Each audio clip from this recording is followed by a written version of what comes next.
கொதிக்கும் டிராகன் மீது கால் வைத்து ஏறிய இரும்பு பெண்.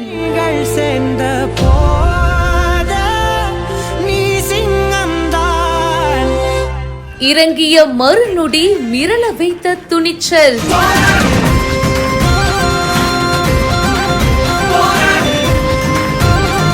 தனி ஒருத்தியாக நடுக்கடலில் செய்த உச்சகட்ட சாகசம்.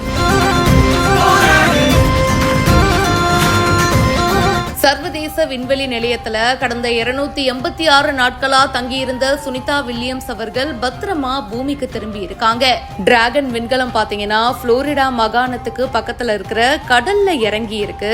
டிராகன் கடலுக்கு வந்ததும் எல்லாரும் ஃபர்ஸ்ட் உடனே போய் பார்க்கலங்க.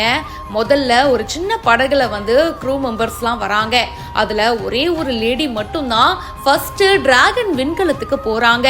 பூமிக்கு டிராகன் வந்ததுக்கு அப்புறமா அந்த விண்கலத்துக்கு போன முதல் சிங்கப்பெண் இவங்க தான். தனி ஆளா கடல்ல நின்னு அந்த டிராகன் விண்கலத்துல ஏதாச்சும் தொழில்நுட்ப கோளாறு இருக்கா, எல்லாமே கரெக்டா இருக்கா, இல்ல ஏதாச்சும் ஃபால்ட் இருக்கா அப்படின்னு சொல்லிட்டு ஃபர்ஸ்ட் பாத்தீங்கன்னா அவங்க தான் ஃபுல்லா செக் பண்றாங்க. டிராகன் விண்கலத்தை ஃபுல்லா செக் பண்ணிட்டு அதுக்கப்புறமா அதுல கயிறும் கட்டி விடுறாங்க தூக்குறதுக்கு வசதியா. இப்படி தனி ஒரு மனுஷியா முன்னாடி நின்னு மொத்த காரியத்தையும் பண்ணியிருக்காங்க. எல்லாம் ஓகே தான்ப்பா, எல்லாம் கரெக்டா தான் இருக்குன்னு அவங்க செக் பண்ணி சொன்னதுக்கு அப்புறமா தான் அடுத்தடுத்த ப்ராசஸும் போது.